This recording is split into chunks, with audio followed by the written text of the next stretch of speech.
Hi everyone, welcome to our first ever Yeah the Girl Woman 40 Plus group. This one is our speaker interview that I'm going to do with our guest today, Toni. Toni is a multi-talented artist from Florida, and she's a songwriter, accomplished author, and a speaker.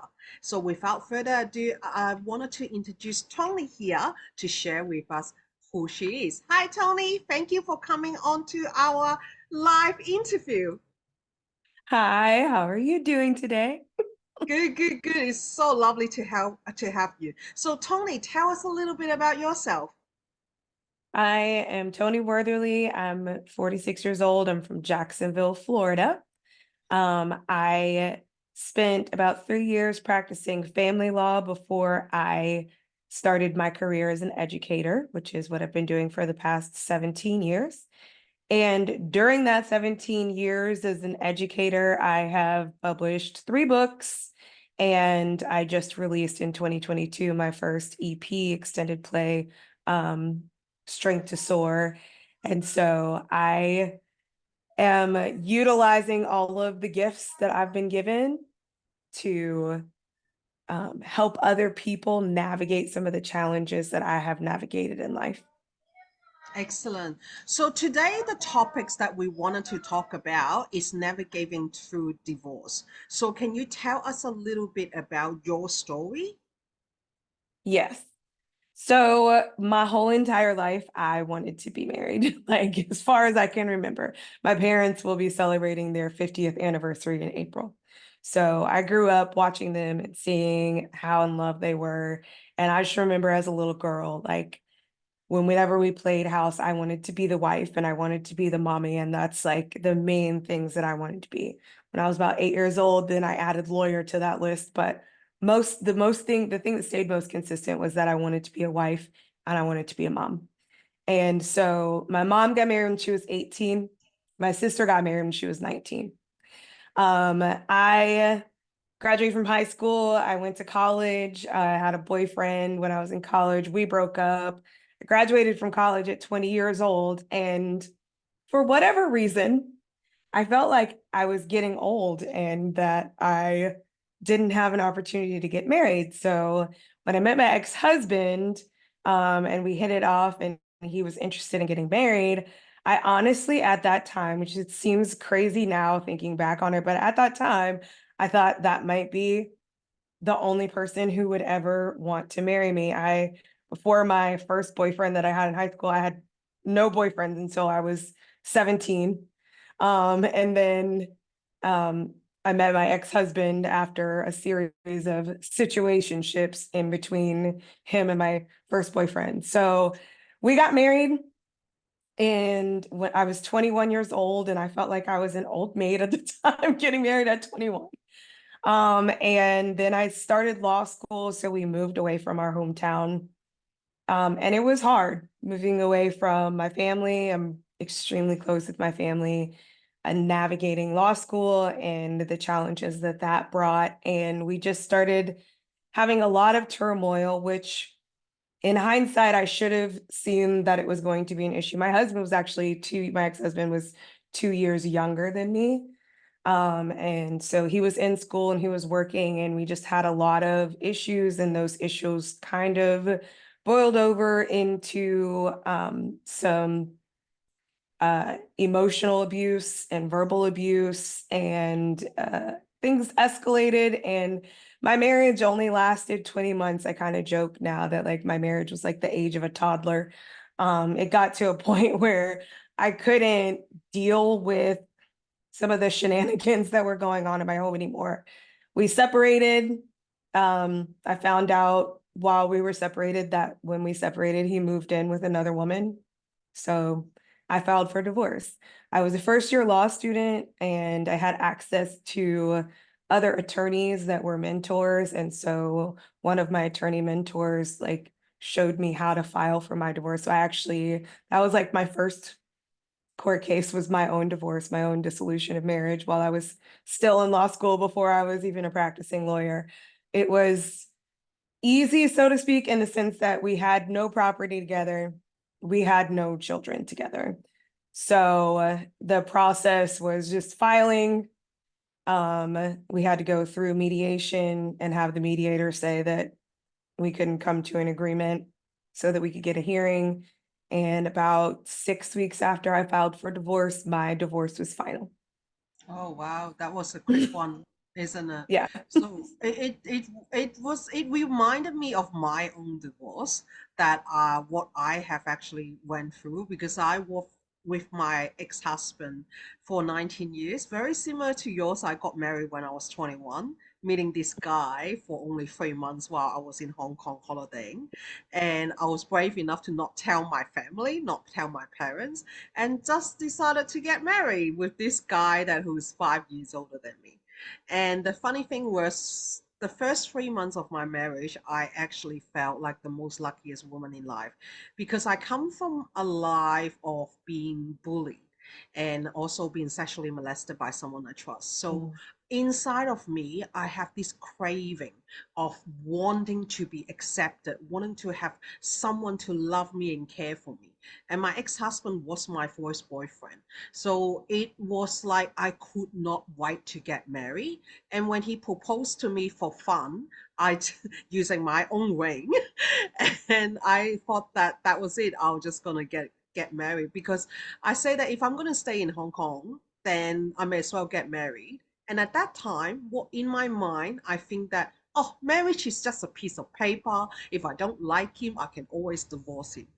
That was what was in my mind. Oh boy, was I wrong. I didn't know that marriage is not just a piece of paper. It has so much commitment.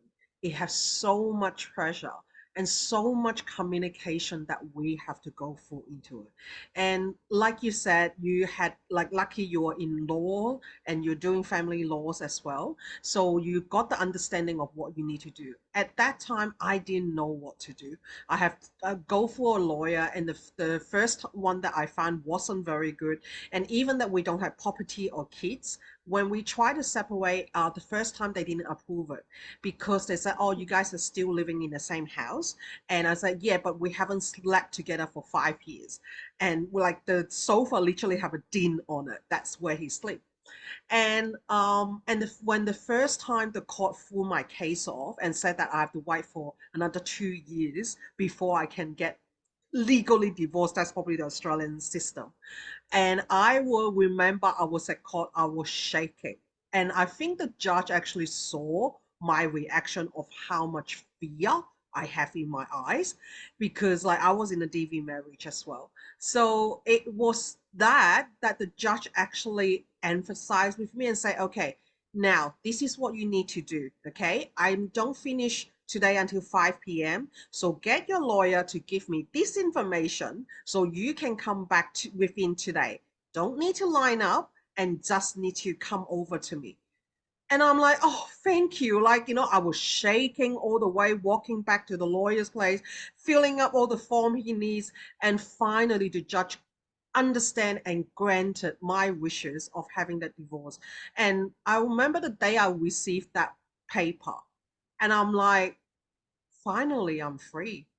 Finally, I'm free. But that didn't hit me until probably about another 4 or 5 months later. Not until the day that I sit down with my friend one day. I still remember that moment. I was watching Gordon Ramsay Hell Kitchen, and, and this lady have shown that how proud she is for being able to do this by herself. And that moment, I started to look around the space and the environments I was in. I'm in this one bedroom tiny house with my friend sitting there, and I look around and say, wow, I'm finally safe. Wow, I'm finally free. So that was a big change for me, from the day that I was able to apply for the divorce, going through the court system, and then going to the moment that I finally realized, wow, I'm free. So how was it for you, Tony? Like being such a young age as well, going through a divorce. How long did it take for you to realize, wow, you're finally free? So that is a really interesting question because if you asked me that back then, I would have said the day I got that paper, that's how I felt. Mm, But there was so much work that I still needed to do on me because, as you mentioned before, the reason that I got married was not just because I always wanted to be married, but it was because I had low self-esteem mm, and I didn't really have an identity of my own. yes. And so, even though I was divorced and even though I was happy to be out of that relationship, I immediately jumped into another relationship and then another situationship and then another because I was trying to find this identity that was always attached to another person. Mm, So it took, let's see, I was 23, then I would say it took after the breakup of my last relationship that I was in, which was about 15 years ago. It took till then. And so, yeah, so I was like in my early 30s. So I actually started to create or recognize my own identity separate and apart from being in a relationship with someone. mm, And that was when I started feeling like, wow, I'm free. Like, when I started taking myself out on dates, like when I stopped waiting for someone to ask me out to go do something. Like if I wanted to go to a new restaurant, I would go to that restaurant by myself and go sit at the bar, maybe chat with the bartender, watch basketball game on the TV, maybe not. Maybe just sit there and, have a drink and eat my food and call it a day. And I stopped holding myself back from doing things that I enjoyed, from doing things that I wanted to do. I started taking myself on vacation. I went on a cruise by myself. I went to Hawaii by myself. Like I went to a whole bunch of different places and started doing things that I wanted to do instead of waiting for someone to be my partner and then kind of letting that person dictate. So yeah, it took like a good 10 years before I actually started to build my own identity. I'm a people pleaser. So, like, my whole life has been about trying to build the life that I thought other people would be proud of, happy with, etc. And it took me a very long time before I started to actually live for me and what I felt I was called to do and just to have fun and adventures. And I'm pretty good company for myself. So, yeah. So so would yeah. you say that the best way for you to navigate through divorce is to find your own identity, to find yourself and be comfortable with being alone? Yes. I wish I could talk to people before they get married. If you're not comfortable being yourself, being by yourself, being with yourself, you should not get married. If you are divorced, the way to move forward is finding that identity, like really, really start asking yourself some tough questions. Who am I? What is it that I really want out of life? If I, and this was like the scariest question to me, but it happens to be my reality. If I'm never in a relationship and I don't have children, who do I want to be? That's a really good one. And that's a hard question to ask when your dream your whole life has been to be married and to be a mother. But I had to take a look at, and has really just been going on recently, which is why I've started doing interviews and speaking recently, having these breakthroughs with, I finally got to the point where I was able to kind of grieve what I thought my life would look like Hmm. and live the life that I have. That's it. Yeah. I completely agree with you on that. And I'm so happy to see you at this space that you're in right now.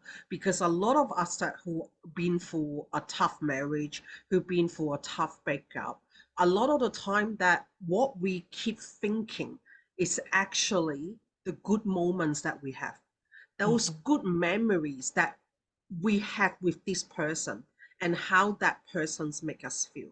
Instead of remembering the pain that it caused, how much we needed validation from the other person, how much we become the most needy and annoying person in the world, but we're not that person, but we change ourselves into that person during that relationship, and we completely lost who we are and our Mhm. identity. And when we Yeah. think about it and crave for it, and during that breakup period, we keep thinking about the good thing, but forgot about the investment that we have made and all the pain and trauma it come through. And one of the things I always say to people, you know what? You're missing that person. Yes, you are. But what you're missing is not that person. What you're missing is how that person make you feel and those memory that you created together. So what's Mhm. the best way to overcome it? In my opinion, is to find a replacement for it. And I see it in what you do, Tony. You find that replacement back to you, because no one else can give you the same satisfaction, that same safety, that same validation as you can give it to yourself. Because you know you're not going to treat yourself badly. Okay, a lot of time we do, but we Sometimes know we do. that we have a choice not to do that. Just like that, like Right. I feel bad having instant noodle this morning. So there you go. Treating myself very nicely there. But still, we won't cheat on ourselves. We will be always loyal to ourselves. And if that validation, that loyalty is what you seek, first do it with yourself. Just like what Tony did here. She discovered a way to find her own identity, to ask herself that tough question: who will I be if I don't have a partner or kids? Who is this person she truly is? And I think that's one valuable lesson that we can learn from Tony here today. Because I know how hard it is to sit in the uncomfortable and find the Mhm. comfort. Okay, I skipped from one relationship to the others too because I just couldn't stand the loneliness of it. So it was tough, and lucky I have met some good people on the way, but still I don't recommend doing it until you're very mentally Right. stable, because if not you'll go down into a rabbit hole for sure. So Tony, before we wrap up today's session, what will be the one advice that you can give our community here to let them know what is the best advice that you can give to them for navigating their breakup period? So I have three words to go by for Mhm. navigating this. The first one is forgive. Okay. And I know that's difficult, but you have to remember forgive, break it up into four and give. It's for you and not them. And it gives you freedom. So forgive, focus, focus on you. I know that sounds so selfish, but the beauty in singleness is that it allows you time to focus on you and what you want. And if you know, if you're a single mom, I'm not a mom, but I know a lot of single moms. If you're a single mom and you have taken that time to build your identity and focus on you, you will be a better mom to your children because you'll have an identity. You'll be someone that they can look up to, someone that they can be proud of, and someone that they want to emulate later. And then forward, always keep looking forward. People say Oh, this all the time. You know, there's a reason that the windshield is bigger than the rear view mirror. The more time you take looking into the past, like Martha said, we often romanticize the past. Honestly, I was blessed that my ex-husband did not give me very many good memories, so I didn't have a whole lot of good times to look back on. But in other relationships that I had, I look back and it was like, oh man, if I would have done this different or if I would have done that different. And, you know, going back to the first one, forgive yourself too, because we're human and we make mistakes and we all need grace. But look forward, okay? The past is gone, it's never coming back. And someone said this to me because I deal with anxiety a lot. Tomorrow actually never comes. If you think about it, like today we're thinking about tomorrow, that's an abstract concept. Tomorrow, when we get there, will be today. Right? So we got to really like take the time to not focus on the past and stay present in the moment so that we can move forward and move on with our lives. Just learning how to be the best version of you. And that may mean that you need to seek some sort of mental health counseling. Don't be ashamed of that if that's what you need to do, or you may need a life coach. For me personally, my faith is the bedrock of who I am. And if it was not for that, I don't know where I would be. So embrace the fact that there is a beautiful you inside of there. Forgive him, forgive yourself, focus on building your identity, and then keep it moving forward. Oh, that is so beautiful. Forgiveness. Also the second one is moving Focus and focus. moving Yes, forward. focus back onto you and then moving forward. Because like my mind is just going into the forgiveness part because one of the relationship things that when I actually went through and actually learned was that oh you have to forgive yourself. That was a big shock to me because I didn't know I need to forgive myself. What have I done wrong? That guy left me, isn't it? Like, why is that supposed to be wrong? But I didn't know that forgiveness is actually for myself. Forgive myself for going into that situation. Mhm. Forgive myself for making all those mistakes. And forgive myself for even trying to be in love. It's hard. Our journey is hard. Man or woman, doesn't matter. Finding the right one to actually help you to build and help you to go through life is not easy. And I'm grateful that after my divorce, it took me another year and a half to actually learn how to actually be a partner with someone that deserves me. Okay, I'm very focused on deserving me because I put my value first. It sounds selfish, like you just mentioned, but it's not. If I don't It's not. value me, how do I actually want anyone else to respect and value me? Come on, like you need to first Exactly. realize that you are the prize. Okay, you are a prize, girls. Okay, ladies, you are the prize. Okay, let them earn their place next to you. You Mhm. deserve someone who treat you well, who value you, who knows that you're the most amazing person for them. No one is perfect. I'm far from perfect, but it is okay because we are who we are, and that's how we should shine and be our authentic self. So thank you once again for Tony for giving us your valuable time today, for logging in. I know you're from a different time zone. I'm just so happy to have you here. And everyone, please do check out her book. I will put the link in the comments there, her website, and also she's a singer as well. So check out her songs, check out her Tony, and follow her. So once again, Tony, thank you so much for giving me your time. And I look forward to speaking to you again in the near future. Thank you for having me. Thank you so much. Thank